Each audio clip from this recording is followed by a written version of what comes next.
Essa palavra eu quero eh, abordar a necessidade de quebrar o mito da igreja perfeita, ou aquele mito da idealização da igreja, a igreja como algo, como uma instituição que não erra.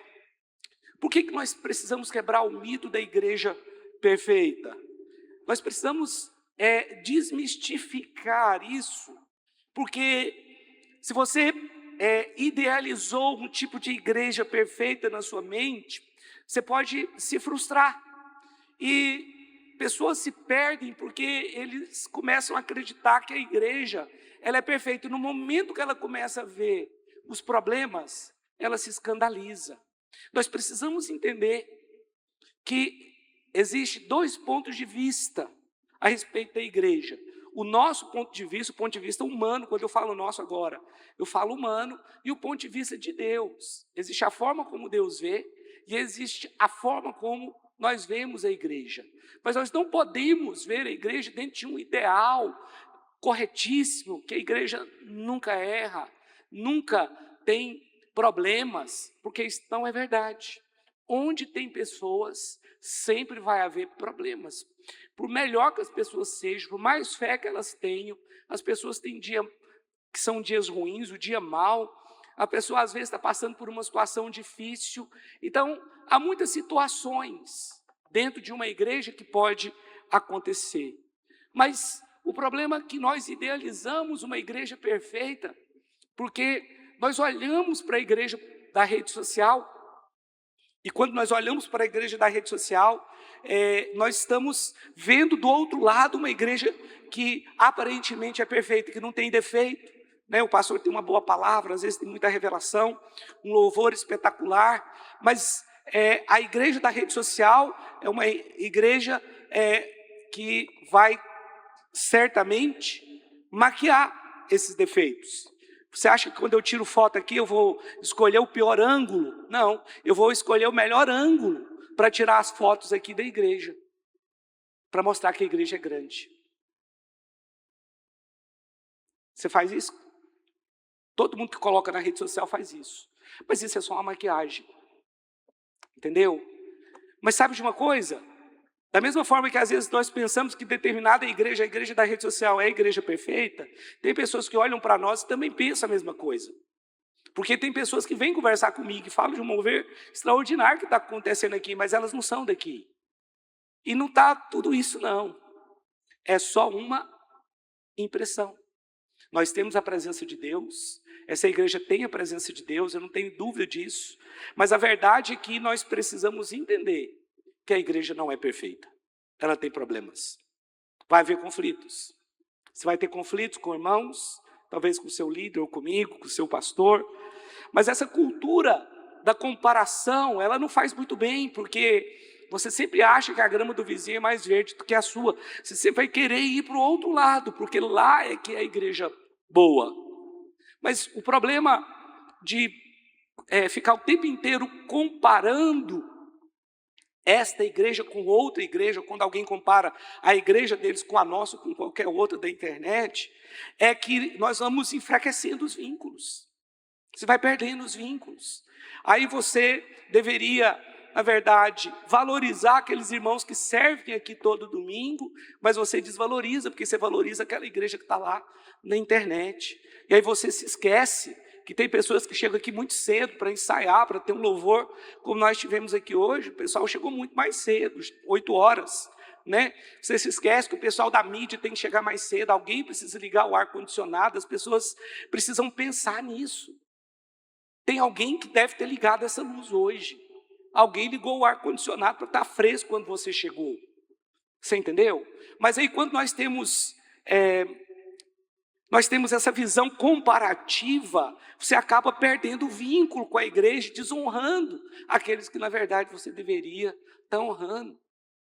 E aí você se desconecta das pessoas, se torna alguém crítico em relação à igreja, sem, no entanto, saber o que de fato acontece. Nós não podemos desprezar aqueles que estão todos os dias aqui servindo a igreja, amém? Então eu quero falar de alguns mitos dessa igreja perfeita. O primeiro mito é essa mesmo, é a igreja ser perfeita, a pessoa pensar que ela é perfeita. Mas o primeiro mito aqui que eu quero falar é o conceito errado de que a igreja é apenas uma instituição burocrática. Isso é um engano você pensar que a igreja é uma instituição.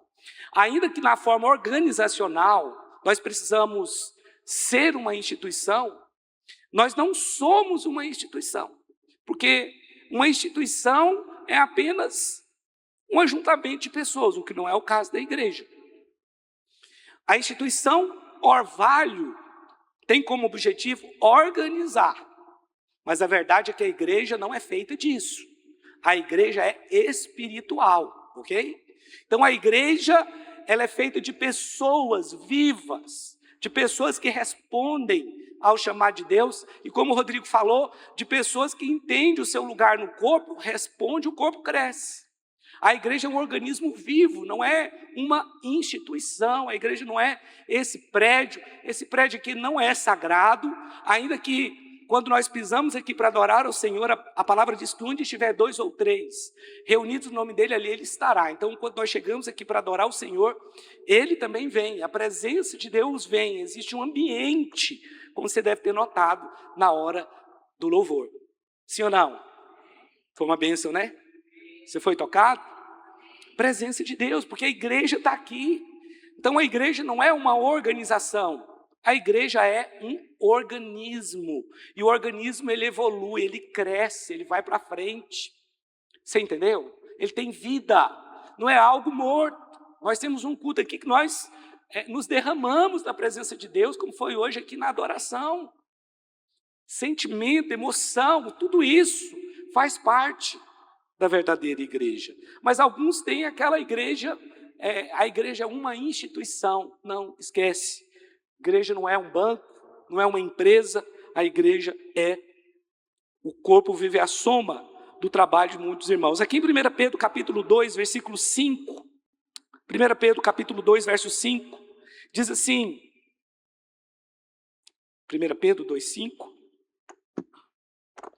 também vós mesmos, como pedras que vivem. Então, a igreja não é feita de tijolos. O prédio é, mas a igreja não. Porque aqui está dizendo que a igreja é pedra viva.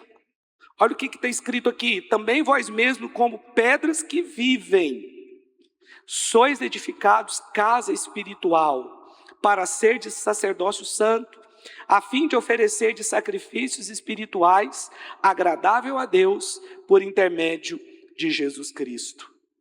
Então, a igreja ela não é feita de tijolos, mas ela é feita de pessoas vivas, pessoas que são habitadas pelo Espírito, que têm uma missão, que entendeu o seu chamado sacerdotal. Porque, meu irmão, talvez na sua mente, e aí nós fomos influenciados muito pela igreja romana, existe uma diferença na igreja romana entre os clérigos e os leigos, aqueles que são superdotados da fé e aqueles que não conhecem a Bíblia.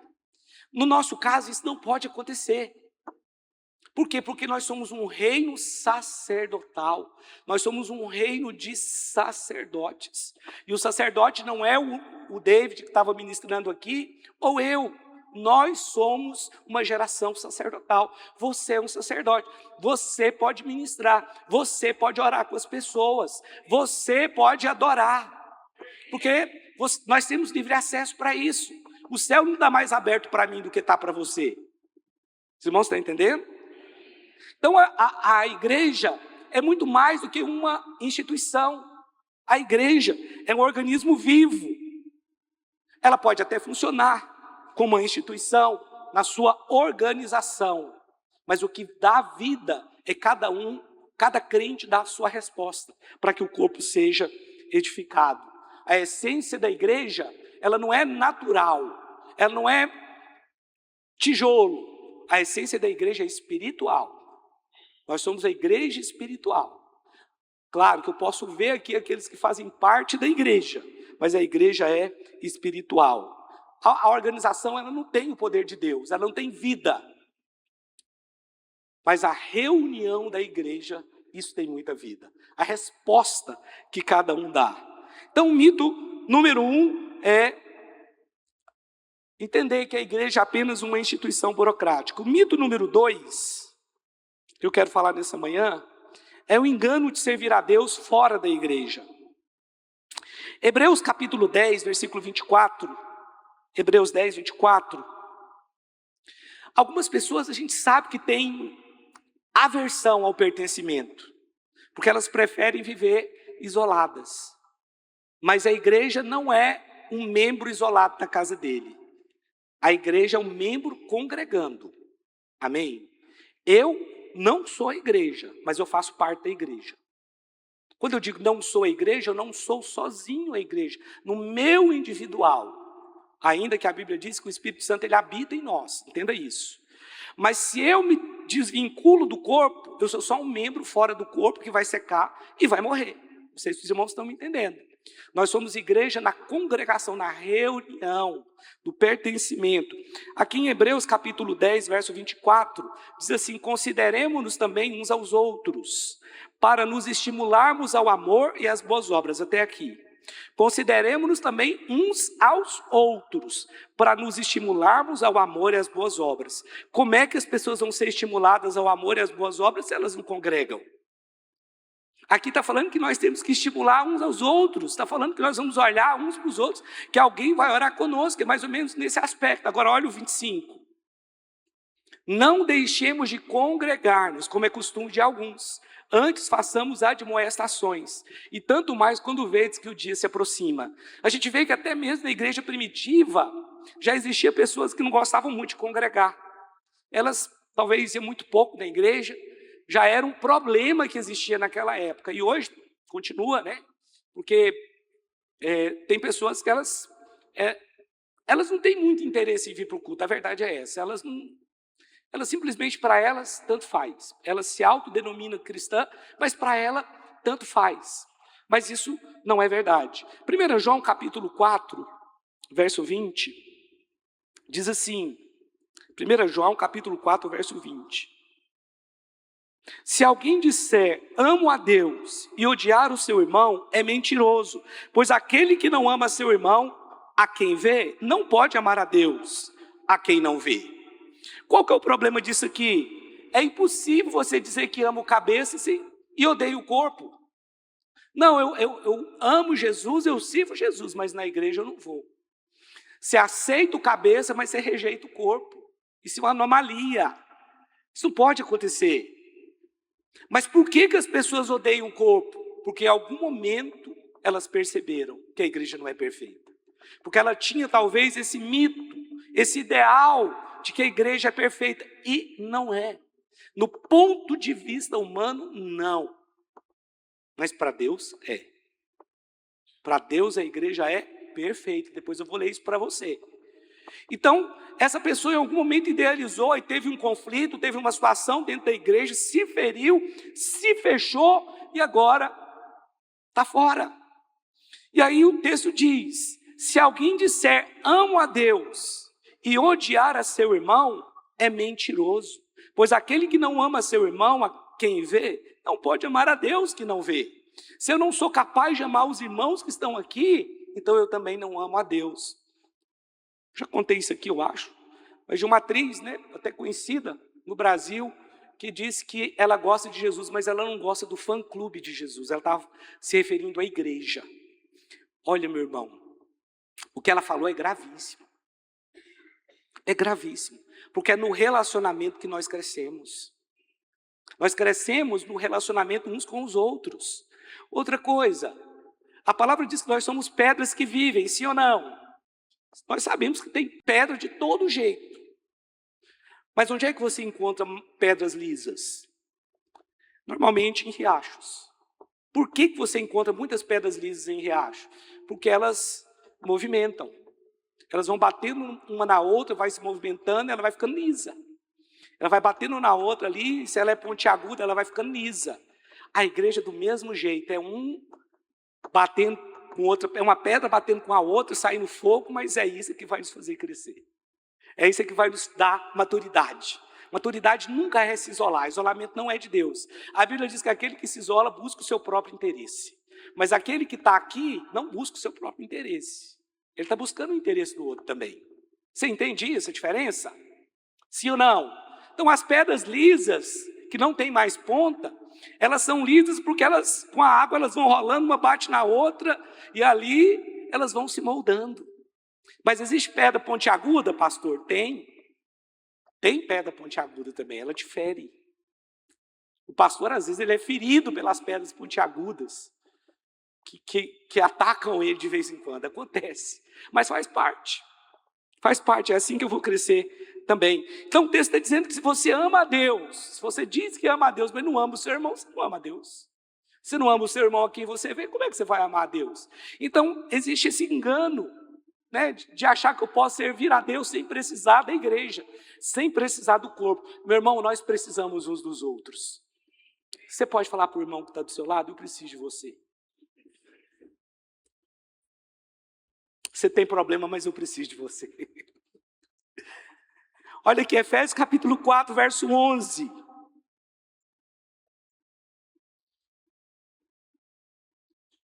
Efésios capítulo 4, verso 11.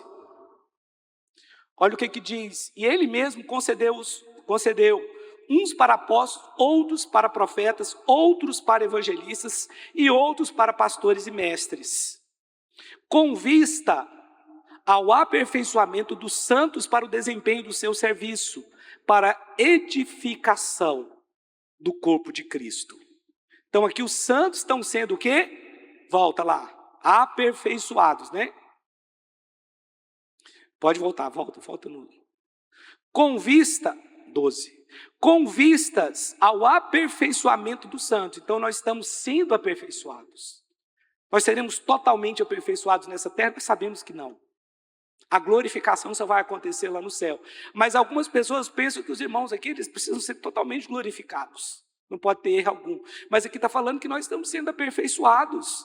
É o aperfeiçoamento dos santos para o desempenho. Está falando do crescimento em maturidade. Você entende isso? É crescer em fé, crescer em maturidade. Isso é o aperfeiçoamento dos santos, né? Para o desempenho do seu serviço. Então tem um serviço, tem uma responsabilidade para a edificação do corpo de Cristo. Edificar é crescer, tá? Verso 13 agora. Até que todos cheguemos à unidade da fé e do pleno conhecimento do Filho de Deus, à perfeita varonilidade, à medida da estatura da plenitude de Cristo, para que não mais sejamos como meninos agitados de um lado para o outro e levados ao redor por todo o vento de doutrina, pela artimanha dos homens, pela astúcia com que induzem ao erro. Mas seguindo a verdade em amor, cresçamos em tudo naquele que é a cabeça, Cristo. Agora olha o 16. De quem todo o corpo bem ajustado e consolidado pelo auxílio de toda junta, segundo a justa cooperação de cada parte, efetua o seu próprio aumento para a edificação de si mesmo em amor. Aqui está falando que nós crescemos em fé, nós crescemos em Deus, na medida que nós somos edificados. Aqui está falando, nós somos consolidados pelo auxílio de toda junta, segundo a justa cooperação. Só pode haver cooperação se você congrega, se você vive em comunidade. Porque não tem como você cooperar se você está na sua casa. Vai cooperar com o quê? O que você vai fazer? Se você é apenas um crente que acredita na igreja virtual. Sabe que eu encontrei com um pastor, ele falou para mim: não acredito mais em igrejas. Eu só acredito na igreja... ele falou o nome, eu esqueci. Orgânica. Na cabeça dele, o que é igreja orgânica? Igreja orgânica é uma igreja que pode estar nas redes sociais. Entendeu? Você ora lá nas redes sociais. Quem quiser ouvir sua pregação, ouve. Quem não quiser, não ouve. Isso é perigoso. E quando ele falou isso, eu vi a decepção. Por ele já ter sido, claro, pastor de igreja. Eu vi que ele estava decepcionado. Foi por uma decepção que ele começou a acreditar de forma errada. Aqui diz que tem que ter cooperação. Entendeu? Eu conheço todo o contexto, foi tudo por culpa dele mesmo, a maioria. foi abandonado, as pessoas saíram, mas o ponto aqui é que ele ficou numa situação em que era muito confortável pregar só pela internet. Prega pela internet, pede dinheiro pela internet, tudo pela internet. E não acredita mais na igreja. Eu falei, olha, a igreja, falei para ele, a igreja tem problema, mas ela é linda. A igreja é linda. Mas o que eu estava falando isso? Não é que eu estava falando que isso é bonito, não. Esquece isso, não é isso. O que eu estava falando que é lindo. Vocês são bonitos. Mas não foi por isso que eu falei. Mas nós somos lindos no momento em que pessoas estão pensando em se separar e nós entramos. Nós entramos para falar assim, esse não é o melhor caminho. Não vai ser bom para vocês. Não vai ser bom para você, não vai ser bom para você, não vai ser bom para os filhos de vocês. A igreja é linda quando pessoas chegam possessas aqui, como vão para o nosso encontro, e são libertas lá. A igreja é linda quando pessoas entram aqui, elas estão desesperadas, querem tirar a vida, mas ela muda de ideia, porque ela encontra o verdadeiro amor. A igreja é linda nesse aspecto, você entendeu? Porque ela restaura casamentos, ela restaura vidas, ela dá sentido, ela dá propósito. A pessoa sabe, nossa, eu existo por um propósito. A pessoa passa a ter relevância quando ela se converte, porque ela conhece o amor do Pai. É nesse aspecto que a igreja é linda. Mas ela tem defeitos. E alguns não conseguem suportar. Vou embora. Uma das piores coisas que tem é ser abandonado. Isso é a rotina do pastor. É quase uma rotina, mas eu nunca me acostumo com isso. Pessoas que falam, vou embora, vou para outra igreja. Nós estamos trabalhando para ter pessoas aqui, aí pessoas vão embora. Ser abandonado é muito ruim, irmão. Não sei se você já passou por isso, mas um pastor passa por isso constantemente. E muitas vezes, quando uma pessoa sai, parece que eu que tenho que ficar explicando as coisas, que a igreja está tudo errado. E não está. Não está tudo errado, mas parece que eu tenho que explicar. A pessoa saiu por isso, por isso, por isso. Eu tenho que ficar dando satisfação ainda. A pessoa vai embora e deixa o problema. Existe uma maneira certa de ir. Se tiver que deixar, nós vamos deixar, não tem problema. Tem pessoas que são bênção. E um dia quer ir embora, amém, glória a Deus. Mas se acostumar com isso, não dá. O dia que eu me acostumar em perder uma pessoa que seja por qualquer motivo, eu não posso subir aqui mais para pregar, eu não posso ser o pastor dessa igreja mais. Eu não posso nunca me conformar com a pessoa que vai embora. Os irmãos estão entendendo? Então, no individual, nós fazemos parte do corpo. Nós não somos exatamente o corpo, mas nós fazemos parte do corpo de Cristo. Fala, eu sou parte do corpo de Cristo. A igreja, meu querido, ela foi comissionada por Jesus. Nós temos uma missão nessa terra aqui. Foi a igreja que recebeu autoridade para operar milagres aqui nessa terra. Agora, acreditar que o crescimento espiritual acontece sem a convivência com os irmãos é um terrível engano. Só há crescimento espiritual se de fato você estiver congregando, se você participar, se você estiver vindo aos cultos, se você participa da célula, se você está junto quando realmente nós precisamos. Mas sempre tem aqueles que são isolados, que eles têm algumas frases que aparentemente elas são espirituais, mas elas não são. Ela demonstra uma mágoa, um ressentimento. Né? Pessoas que falam, eu não sirvo a Deus, eu não sirvo aos homens, eu só sirvo a Deus. Eu não tenho pastor, porque o meu pastor é Jesus. Esse tipo de coisa, esse tipo de conversa, pode parecer espiritual, mas só manifesta uma independência, que tem como base uma ferida, um ressentimento. Né? Porque a pessoa talvez teve um problema e agora teve um problema com a liderança e agora nenhum líder presta. Não, nós não somos assim. Porque um errou, agora nenhum presta. Nós não podemos nunca generalizar, mas tem gente que está fazendo isso. Mas essas pessoas são as menos espirituais, porque crescer em Deus exige você estar perto do seu irmão. Ele vai ter que te dar umas ferroadas de vez em quando, você nele, vai sair fogo, uma pedra batendo na outra ali, mas vai ficar lisa. Quando fica lisa, fica melhor de você trabalhar, porque ela não te machuca. não é? Ela não te machuca, você pode pegar ali a pedra lisa que ela não vai te machucar. Até para derrubar o gigante você precisa da pedra lisa. Porque a Bíblia fala que Davi pegou, foi 5 pedras lisas no riacho, não foi? Porque era mais fácil de trabalhar com ela. Se fosse uma ponte aguda, na hora que ele fosse tacar, ela ficava presa. Podia ter trazido uma funda para mostrar, eu tenho uma funda aqui, meu cunhado me deu. O terceiro mito a respeito da igreja é a ilusão de que a igreja da internet é melhor que a minha. Existe uma crise da comparação que nós precisamos falar dela aqui. Como eu disse, comecei falando, a igreja da internet, ela só vai mostrar os melhores momentos do culto, ela não mostra o que deu errado. Ela só mostra os melhores momentos, porque nós não queremos mostrar o que deu errado. Nós queremos mostrar o que deu certo. Nós queremos mostrar o louvor que teve aqui hoje. É ou não? Meu amigo, eu vi a presença de Deus ali, que louvor uma bênção, eu já filmei e já publiquei no meu Instagram. É presença. Mas por trás disso tem pessoas que chegaram cedo, que ensaiaram, tem pessoas que chegaram cedo lá na mídia para trabalhar. Tudo isso nós temos que ver. Agora, o fato é que a igreja da internet é melhor do que a nossa, porque ela consegue então esconder essas falhas ou maquiar alguns problemas, que nós não queremos que ninguém lá fora veja os nossos problemas aqui. Por isso nós maquiamos a imagem que nós tiramos, a foto que nós tiramos tem que ser de um ponto de vista que dá a entender que tem mais gente do que realmente tem, e assim vai. Então essa crise da comparação, ela é perigosa. Eu estava vendo uma entrevista com uma influencer, ela é conhecida, o personagem dela é chamado de Ciela, você já deve conhecer, porque ela é muito conhecida, uma loira. Cela.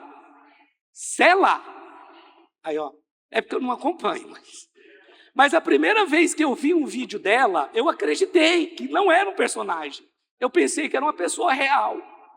Assim, tipo assim, na hora que eu vi ela falando aquelas coisas, né, de riqueza, eu falei, tá, ela é meio soberba, mas pelo menos ela está falando a verdade, é isso que ela é. Mas depois que eu fui descobrir que era um personagem, e aí eu vi uma entrevista dela. E aí ela falou que se tornou uma influenciadora, porque todo mundo na escola, ela estava na escola pública, ela ia para a escola para comer, porque ela não tinha dinheiro. Todo mundo falava, você é rica, você é rica. E por causa disso, um dia ela decidiu fazer um vídeo. Fazer um vídeo aqui, né? E aí no vídeo ela falou assim, gente, eu estou tão indignado com meu pai, porque meu pai deu um helicóptero de presente para o meu irmão e só me deu uma Porsche. Irmãos, a mulher estava passando necessidade. Semana seguinte, ela já fechou um contrato de R$7.000. Ela estava contando. Explodiu. Ela falou assim, mas teve tanto hater que me impulsionou, tanta gente, até ameaça de morte teve. E aí o cara falando, mas você consegue desvincular do personagem? Como é que é isso? Você é diferente? Ela falou, eu sou totalmente diferente, porque no Instagram você é uma coisa, na vida real é outra. Porque a gente consegue mostrar, a gente só vai mostrar aquilo que deu certo, a gente não mostra o que não deu certo, ela falando, né? Essa vida, todo mundo começa a pensar que essa vida é a melhor que tem da personagem, mas não é. E aí ela, por causa disso, de falar que ela estava ficando rica, ela ficou realmente bilionária. Ela falava que era bilionária, não chegou ainda nisso, mas ela ficou milionária. Ela falou, olha, e aí o cara perguntou, mas era isso que você imaginava, que era ser um milionário? Ela falou, nem sei o que eu imaginava, mas uma coisa eu posso te dizer, não é fácil, é difícil. É difícil ser milionário, porque as pessoas pensam que eu fico o tempo inteiro sorrindo, que está tudo certo na minha vida, e não está. Aquilo que as pessoas estão vendo na internet é um personagem. Aqui em Atos capítulo 2, versículo 42, vamos ler até o 46. Sabe de uma coisa, irmãos? Tudo que está longe, nós gostamos mais. Nós idealizamos. Nós achamos que é melhor. E nós temos que tomar cuidado com isso, porque nós desvalorizamos aquilo que nós temos. Hoje você vê aquele louvor aqui, Olha, não é em qualquer igreja que tem um louvor igual esse aqui. Quando esses irmãos ministraram lá em Belo Horizonte, muitos pastores me procuraram, da Vinha, Minas Gerais. Vieram me perguntar sobre o louvor, queria saber como é que era, que gostaram, vieram elogiar. Você entendeu? Nós precisamos valorizar aquilo que nós temos. Os pratas da casa, né? Futebol é assim que fala, vamos valorizar os pratas da casa. Atos capítulo 2, 42, olha lá. E perseveraram na doutrina dos apóstolos. Como é que você vai perseverar na doutrina do apóstolo, dos apóstolos, se a sua igreja está longe? E na comunhão, no partir do pão e nas orações. Como é que você vai ter essas coisas? Volta para o 2. E perseveravam na doutrina dos apóstolos, na comunhão. Como é que vai ter comunhão se a sua igreja é da internet? No partir do pão, você vai partir o pão com quem? Oração, tudo bem, você pode orar na sua casa. Mas aqui eles compartilhavam oração, né? Eles tinham coisa em comum ali. Olha, cuidado de começar a idealizar aquela igreja que está longe de você, aquele líder, pastor que está longe, que eu também vou falar disso. Então, nós precisamos tomar cuidado porque isso tem uma maquiagem.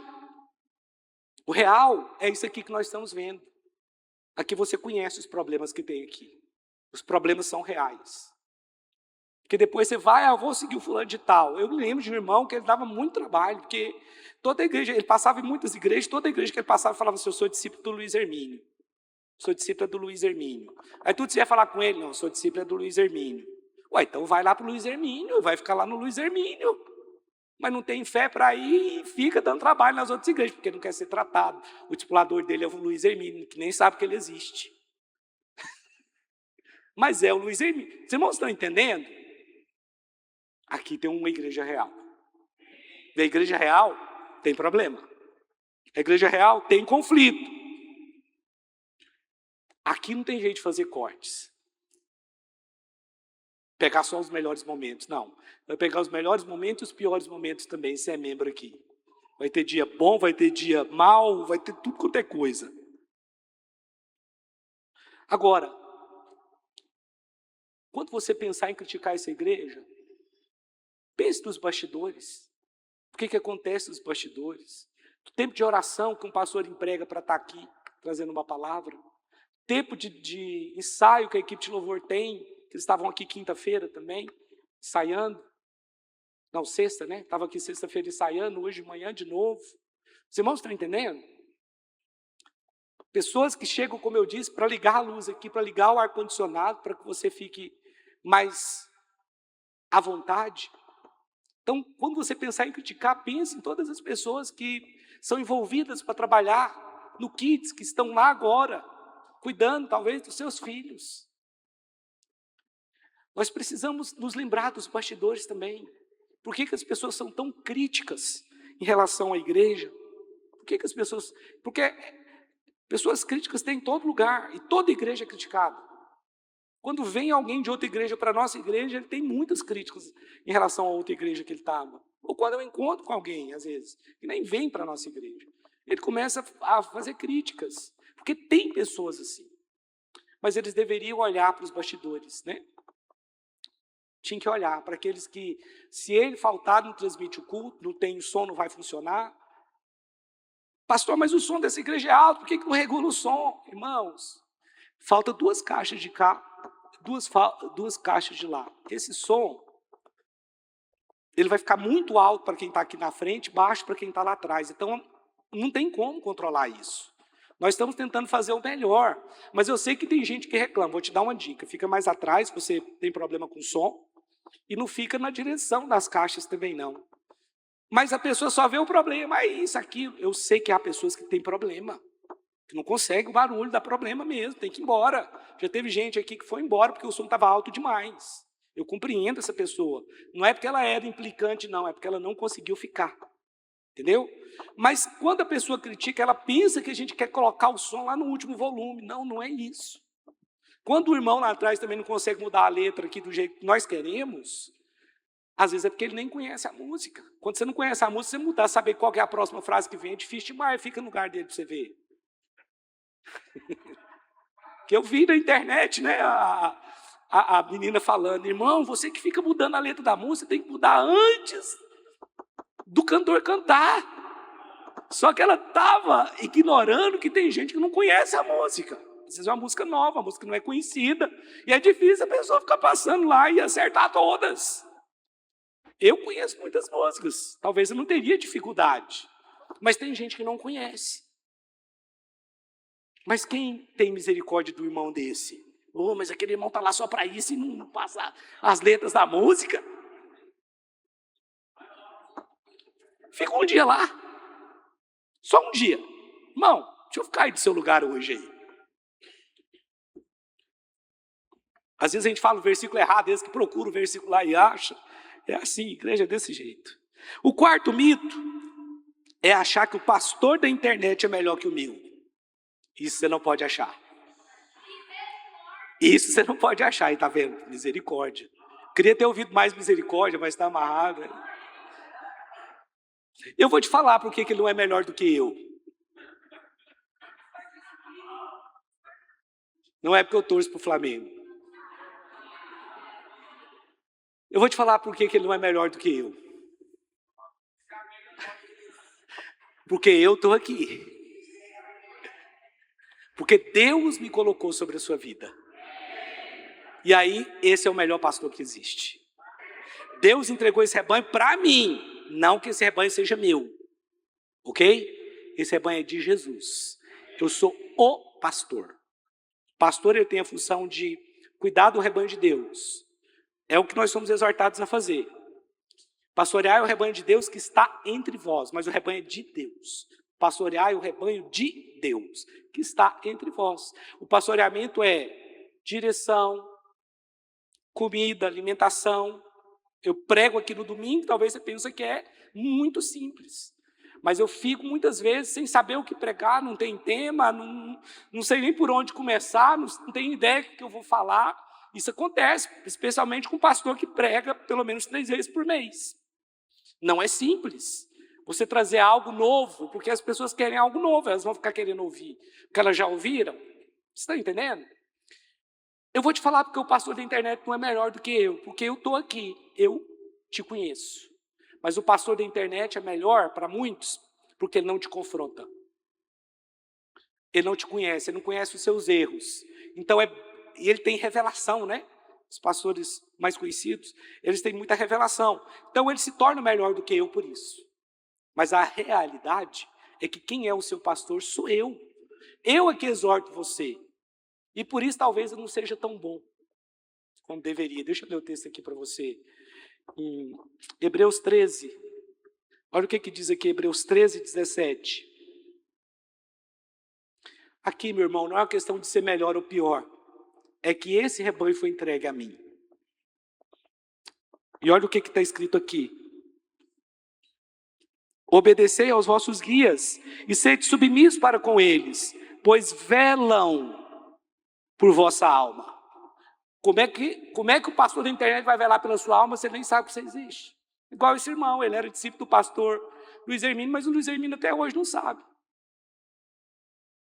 Você entendeu? Como é que um pastor vai velar sobre a sua alma se ele não te conhece? Como quem deve prestar contas. Para que façam isso com alegria e não gemendo, porque isso não aproveita a vós outros. Vou ler o texto aqui de novo. Obedecei aos vossos guias e sede submissos para com eles, pois velam por vossa alma, como quem deve prestar contas, para que façam isso com alegria. Façam isso o quê? Que seja pastor com alegria. Que seja pastor com alegria. E não gemendo, ou seja, é melhor que você dê alegria para o seu pastor, porque se ele não fizer isso com alegria, vai ser ruim para vocês. Traduzindo na tradução hiper, mega, super atualizada. Deixa eu ver o que está escrito aí. NTLH, coloca para mim. Coloca esse texto aí na nova tradução na linguagem de hoje. Então não é bom para você ficar me contrariando, é o que está escrito aqui. Irmãos, é a Bíblia. Será que eu entendi errado? A interpretação foi errada? Vamos ver aqui. Obedeçam aos seus líderes e sigam as suas ordens, pois eles cuidam sempre das necessidades espirituais de vocês, porque sabem que vão prestar conta disso a Deus. Se vocês obedecerem, eles farão o trabalho com alegria. Mas se vocês não obedecerem, eles trabalharão com tristeza. E isso não ajudará vocês em nada. Então vocês não podem me irritar. Está na Bíblia. Não me irrite. Vocês não... Está escrito aqui. Então para de me irritar. Para de achar que a igreja da internet é melhor do que o Orvalho. Para de achar que o pastor fulano de tal é melhor do que o Rubens. Você tem o pastor que você merece, meu filho. Não tenta fugir disso. Não tenta fugir disso, não. O pastoreamento à distância é pura ilusão, ele não existe, porque a pessoa não vai orar por você, não vela pela sua alma porque não te conhece, não te confronta quando precisa. É por isso que o da internet é melhor, ele nunca vai te confrontar, ele não sabe quem você é. Mas aqui está falando que eu tenho que velar por essas almas, porque eu vou prestar contas. Olha, o pastor da internet não é melhor do que eu, porque ele não conhece as suas lutas, mas eu conheço. E não só conheço, como batalho a luta de muitas pessoas aqui. Jejum, oração, quantas vezes? Aconselhamentos, estão entendendo? É por isso que eu sou melhor. Não sou melhor porque eu sou melhor do que qualquer pastor. Eu sou o melhor para você. Para você. Para esse rebanho que o Senhor me confiou. Amém? 1 Tessalonicenses 5,11 diz assim: consolai-vos, pois, uns aos outros, e edificai-vos reciprocamente, como também estáis fazendo.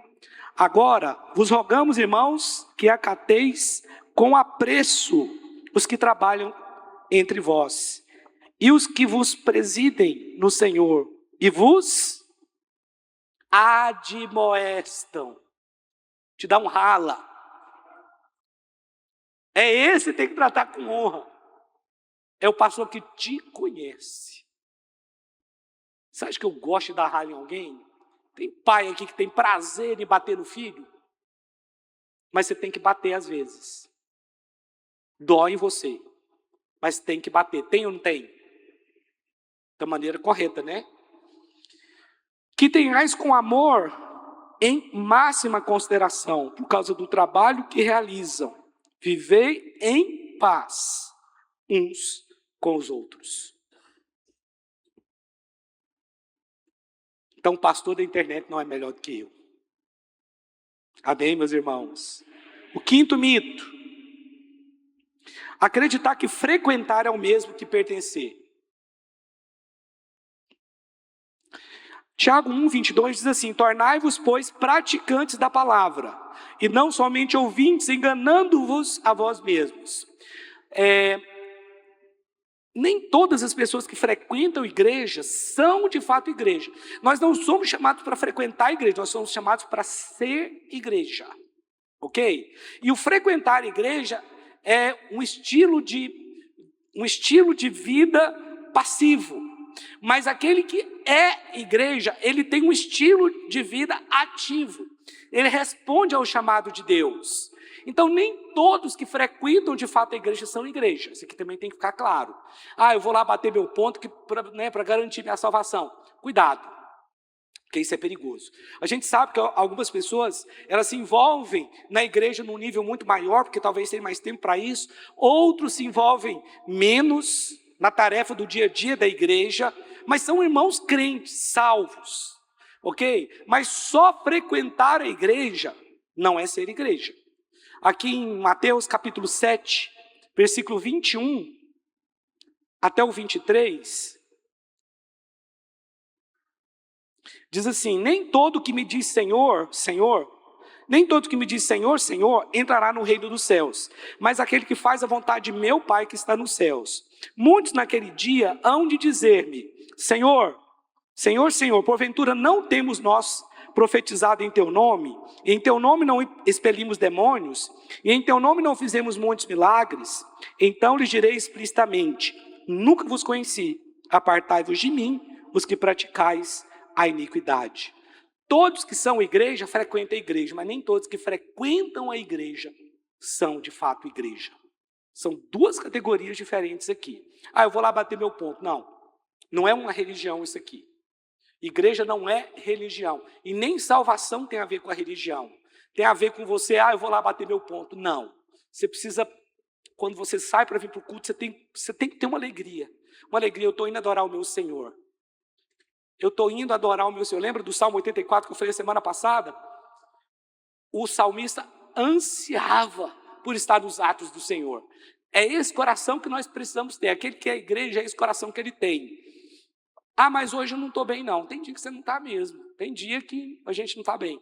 Mas mesmo assim, é pela fé. O dia que você não está bem, você vai a si mesmo, porque é pela fé. Amém? Quem anda pela fé, ele não vai fazer só o que ele gosta. Mas tem crente que ele é sentimental. Lá em Judas chama esse crente de sensual. Mas é sensual no sentido de ser sensitivo. De sentir muito, de querer ter que sentir. Entendeu? E aí, quando o crente ele é muito sensitivo, ele não é guiado pela fé.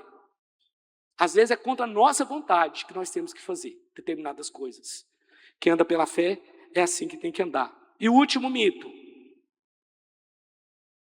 A busca incessante pela igreja perfeita.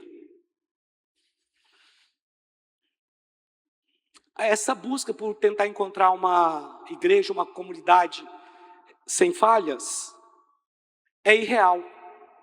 Mas ela não é só irreal, ela também é paralisante, porque as pessoas param. Quando elas começam a ver que aquela igreja, onde ela está, não é perfeita, ela pode paralisar. Isso é meninice, irmãos. É falta de maturidade.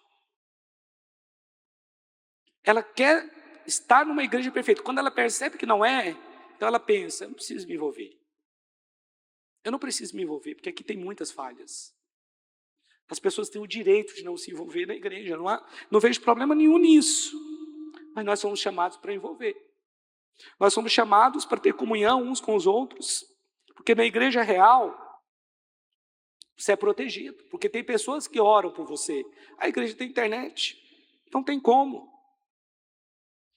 Não existe a igreja. Na igreja você é discipulado, na igreja você é treinado, né? É na igreja que você recebe fé para frutificar. Na igreja nós somos moldados. Isso aqui, não estou falando da igreja perfeita, estou falando da igreja. Porque a igreja perfeita não existe. A única igreja perfeita que existe é a que está no céu.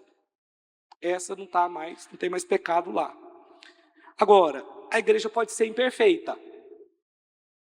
Mas é contra ela que o inferno não pode prevalecer. Mateus 16, 18 diz: também eu te digo, Mateus capítulo 16, verso 18.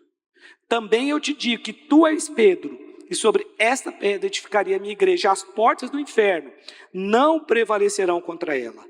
Então as portas do inferno, elas não podem prevalecer contra uma igreja. Uma igreja edificada, de irmãos que edificam um ao outro. Aqui não está falando daquele que está isolado na casa dele, não. Porque aquele que está isolado da casa dele, ou em algum outro lugar, é alguém que vai ser presa fácil para o diabo. Que é assim que o diabo age. O diabo, para agir na vida das pessoas, ele tem que separar ela do grupo. Porque vai ficar mais fácil ele pegar aquela pessoa. Mas aqui está falando, o texto aqui, verso 19, dar-te-ei as chaves do reino dos céus. O que ligares na terra terá sido ligado nos céus. E o que desligares na terra terá sido desligado no céu. A igreja é proteção contra o desânimo, contra ataques malignos. Mas tem que ser uma igreja real. Porque se sua igreja não é real, é só a igreja da internet, como que você vai ser protegido? Quem vai orar por você? Quem é por você? Quem vai ser um modelo para que você cresça em fé? Para que você seja um discípulo, para que você seja alguém muito frutífero, porque muitos de nós aqui, meu irmão, não tivemos dentro de casa a base familiar que precisávamos para dar a resposta certa. E aí nós chegamos aqui, nós olhamos para algumas famílias, para alguns casamentos e nos espelhamos nessas pessoas. Isso é a igreja. Eu só entendi que a família era algo assim extraordinário, que casamento podia dar certo depois que eu converti. Porque dentro da igreja eu olhava para os casais que estavam ali. Eu até achava primeiro que era meio que de fachada. Depois que eu percebi que era real. Aquelas famílias eram felizes, eram alegres, completamente diferente da minha. Você está entendendo? Mas é dentro da igreja que você vai entender essa importância. Não é numa igreja virtual, é numa igreja real. Aqui também é a proteção contra o pecado, porque a luz vai te ajudar. Sempre terá alguém que vai estar orando por você, que é proteção contra decisão errada e assim por diante. A igreja, ela é imperfeita, mas ela é a porta-voz de Deus na terra. Deus não trabalha com nenhuma outra entidade. O Deus que nós servimos, Ele não usa os judeus. Deus, eu sei que Ele pode usar quem Ele quiser. Amém? Quem Ele quiser. Mas hoje, Deus usa a igreja. O ponto de referência de Deus é a igreja. Deus trabalha através da igreja. Deus não trabalha através da minha vida individualmente. Deus não trabalha através do religioso. Deus não trabalha através do judeu. Deus trabalha através da igreja. Lucas capítulo 10, versículo 19. Vamos ler o 19 e o 20.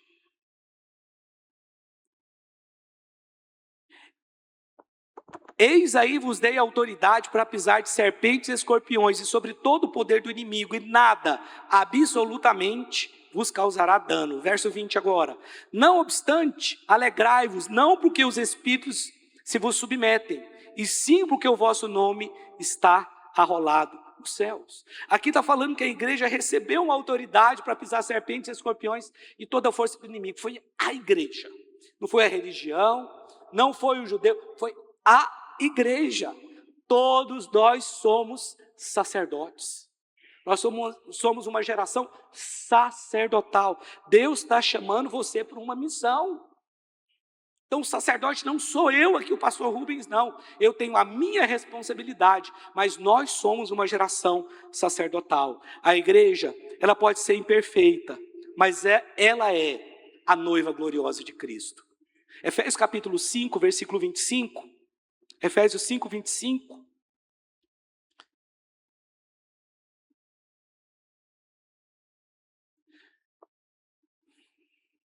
Diz assim: maridos, amai vossa mulher, como também Cristo amou a igreja.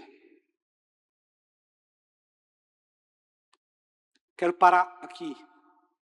Maridos, amai vossa mulher, como também Cristo amou a igreja. A primeira coisa que a Bíblia fala é que Ele amou a igreja. Ele ama a igreja. Ah, mas ela é imperfeita. Ele ama. Ah, mas a igreja tem isso. Não fale mal da noiva. O noivo não gosta. Quem que é o noivo que gosta de ouvir falar mal da noiva dele? Quem que é o marido que gosta de ouvir falar mal da esposa dele? Nenhum.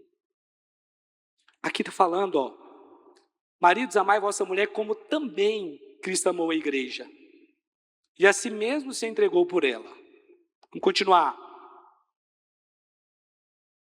Para que a santificasse, tendo-a purificada por meio da lavagem de água pela palavra, para apresentar a si mesma igreja gloriosa, sem mácula, nem ruga, nem coisa semelhante, porém santa e sem defeito. Queria pedir o David e a equipe de louvor para subir aqui. Primeira coisa aqui no texto, no versículo 25, aqui está falando que ele amou. Depois está falando que ele santificou. Ele a santificou e a purificou. Então, como é que Deus olha para a igreja? A igreja tem defeitos, mas ela é amada. A igreja tem defeitos, mas ela é santificada. A igreja tem defeitos, mas ela é separada. Ela é pura. Aqui está dizendo que ela é pura. A igreja tem defeito, mas aqui está dizendo que ela é gloriosa. A igreja tem defeito, mas aqui está dizendo que ela é sem pecado. A igreja tem defeito, mas aqui está dizendo que ela é sem ruga. É o texto que está dizendo. Deixa eu ler de novo, volta no 25.